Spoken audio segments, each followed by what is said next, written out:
The military told my family I was alive, but they couldn't tell them where I was. For 6 long months, my husband and my 4-year-old daughter believed I'd return just before Christmas. I imagine the moment every single day while serving on a classified mission that officially never happened. I came home early to surprise them. Instead, my daughter ran out of the house crying so hard she could barely breathe. She wrapped herself around my legs and begged me not to open the front door. Through tears, she whispered, "Mommy, Daddy said if you come home today, our new family will disappear." Then the front door opened, and a woman wearing my Christmas pajamas smiled from inside my house. "My name is Rachel Carter, and I'm 30 years old. For the last 11 years, I've served in the United States military. Most of my work isn't something I can talk about, even with the people I love most. My latest assignment was a classified overseas mission. Officially, I was never there. For nearly 6 months, my husband and my 4-year-old daughter only received short messages telling them I was safe. I couldn't explain where I was or when I'd return. 2 days before Christmas, the mission ended earlier than expected. I finally had permission to come home. I decided not to tell anyone. I wanted to surprise my family the way I'd imagined during countless sleepless nights overseas. Before leaving the airport, I stopped at a toy store and bought my daughter the dollhouse she'd been asking for all year. Then I picked up my husband's favorite pecan pie from the bakery near our neighborhood. It felt wonderful thinking I'd finally be home for Christmas. The closer I drove to our house, the faster my heart beat. Snow covered the sidewalks, colorful lights decorated every roof, and children were building snowmen in nearby yards. Everything looked exactly as I'd pictured during the lonely nights away. I parked across the street, grabbed the presents, and quietly walked toward the front porch. Before I could knock, the front door suddenly flew open. My daughter, Lily, rushed outside. For one beautiful second, I thought she was simply excited to see me. Then I noticed the tears streaming down her face. She threw her tiny arms around my waist so tightly that I nearly dropped the gifts. Her entire body was trembling. "Mommy," she whispered between sobs. I knelt and gently brushed her hair away from her face. "Sweetheart, what's wrong?"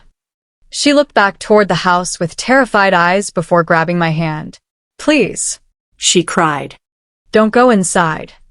My stomach tightened. "Why?" Lily's voice barely rose above a whisper. "Daddy said if you come back, everything will be ruined." Then I heard a man's laugh coming from inside my house. Every instinct I developed during years in the military told me not to rush through that door. Instead, I squeezed Lily's little hand and slowly guided her behind the large maple tree beside our driveway. "It's okay," I whispered. "You're safe with me." She nodded, but her small fingers refused to let go of mine.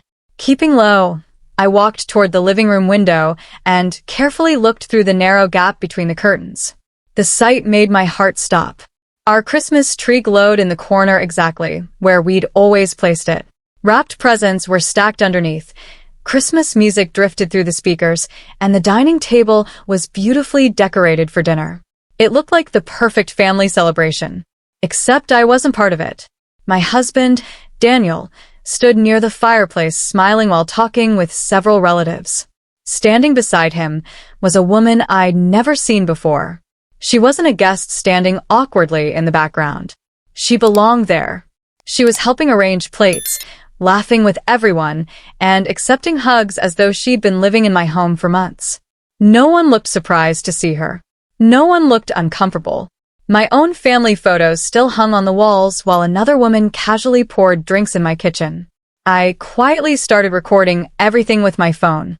Lily tugged gently on my sleeve. "Mommy," I crouched beside her. "Can you tell me what's been happening?" She looked down at her little boots. "Daddy said I have to smile when she's here." "Who's she?" "The new lady." My chest tightened. "What else did Daddy tell you?" Lily's lip trembled. "He said not to tell anybody you were coming home because you're not supposed to come back until after Christmas." So Daniel hadn't expected me today. That explained the confidence inside the house. I slipped my phone into my pocket, took one slow breath, straightened my jacket, and walked toward the front door. This time, I wasn't coming home to celebrate Christmas. I was walking straight into the truth. The moment I opened the front door, every conversation stopped. Christmas music continued playing softly, but nobody moved. Daniel's smile disappeared so quickly, it was almost painful to watch. The color drained from his face, as though he'd seen a ghost. "Rachel," he whispered. "I thought." He couldn't finish the sentence. "I know," I replied calmly. "You thought I'd still be overseas." The woman beside him looked from Daniel to me with obvious confusion. "I don't understand," she said. "Who is this?" I met her eyes. "I'm Rachel Carter." I held up my wedding ring. "I'm Daniel's wife." Silence settled over the room. One of Daniel's cousins quietly looked at the floor. His mother suddenly became very interested in adjusting Christmas decorations instead of looking at me. The woman slowly turned toward Daniel. "You told me your divorce was almost finalized." Daniel opened his mouth, but no words came out. "I can explain." "Please do," I said quietly. Instead of shouting, I placed my phone on the dining table, still recording. "I'd really like to hear this explanation too." Daniel stepped closer. "Rachel, this isn't what it looks like." I almost laughed. My daughter was standing outside crying because she was afraid to let me inside my own home. No one answered. Lily slowly walked into the room, still holding my hand. She looked at Daniel with innocent confusion. "Daddy." He forced a nervous smile. "It's okay, sweetheart." But Lily didn't smile back. "You said Mommy wasn't coming home until after Christmas." The room became even quieter. She looked toward the other woman. "You said she was going to help us become a new family." The woman's face instantly changed. "What?" Lily continued softly. "You told Daddy I could call you Mom later if I wanted." The woman stepped backward, staring at Daniel. "You never told me your wife was still living here." Daniel reached toward her. "Wait, let me explain." She pulled her hand away. For the first time since I'd walked in, I realized the lies weren't only collapsing around me. They were collapsing around everyone. No one spoke. The silence stretched so long that I could hear the clock above the fireplace ticking. Daniel finally cleared his throat. "Rachel, let's talk privately." I shook my head. "We've had 28 weeks of silence while I was deployed. We can have this conversation right here." His parents exchanged nervous glances. The woman standing beside him looked completely lost. She turned toward me. "I'm Emily." Daniel told me he'd been separated for almost a year. I studied her face. She didn't look smug anymore. She looked shocked. I quietly pulled my phone from my pocket and opened the folder of recordings I'd made outside. Then I placed another item on the dining table. A stack of printed bank statements. "I stopped by our mailbox before I came inside," I said. There were financial notices addressed to both of us. Daniel's expression changed instantly. "You went through our mail?" "Our mail," I corrected. "The mortgage is still in both our names." I slid one statement across the table. Monthly payments for an apartment downtown. Another page showed furniture purchases. Another listed utility bills. Every payment had come from our joint account. Emily stared at the documents. "You told me you rented that apartment yourself." Daniel rubbed his forehead. "I was going to explain everything." "You've been saying that for the last 10 minutes, Emily answered quietly. Lily squeezed my hand again. "Mommy," I knelt beside her. "It's okay." She leaned against me. I didn't want to lie anymore. My heart broke. "You never have to." Daniel's mother suddenly began crying. I told him this would end badly. His father looked away without saying a word. The perfect Christmas gathering had completely fallen apart. No shouting. No dramatic scene. Just truth. Daniel looked around the room and finally realized something. No one was defending him anymore. Not his parents. Not his relatives. Not even Emily. For the first time since I'd walked through the front door, he understood he wasn't losing an argument. He was losing every person who had believed him. And there was nothing left he could say to stop it. I didn't stay another minute. Without raising my voice, I picked up Lily's backpack from the hallway, grabbed the Christmas presents I'd left by the door, and took my daughter's hand. "We're leaving," I said calmly. Daniel followed us onto the porch.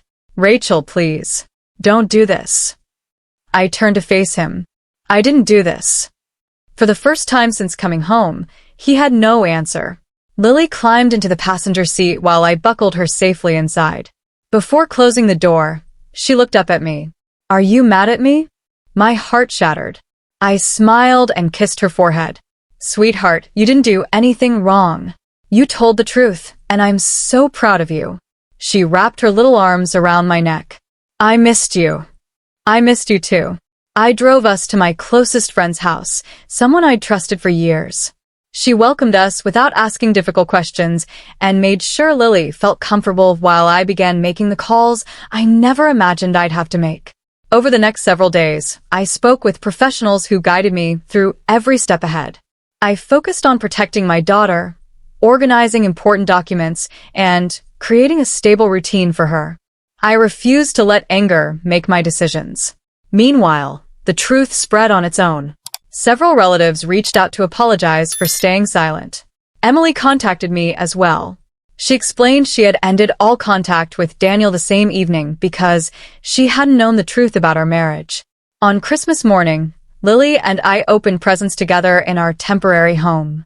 She laughed as she built her dollhouse on the living room floor. Hearing that laugh again reminded me that some missions aren't about winning battles.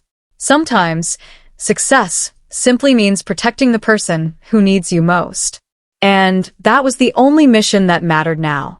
People often assume the hardest part of military service is surviving dangerous missions. For me, it wasn't. The hardest mission was walking through my own front door and discovering that the life I'd been fighting to protect no longer existed. But that experience also taught me something I'll never forget. Strength isn't measured by how loudly you respond when your heart is broken. It's measured by how calmly you protect the people who still depend on you. A few weeks later, Lily and I decorated a small Christmas tree in our new apartment. She carefully placed the star on top, smiled at me, and whispered, "This one feels like home." I smiled back because, for the first time in months, it truly did. We started new traditions together: pancakes every Saturday morning, bedtime stories every night, and one promise we never break. No more secrets. No more pretending. Just honesty, love, and the quiet peace that comes from knowing we're finally safe. I've completed missions the world will never know about. But if you ask me which one mattered most, my answer will always be the same. Coming home in time to protect my daughter was the greatest mission of my life.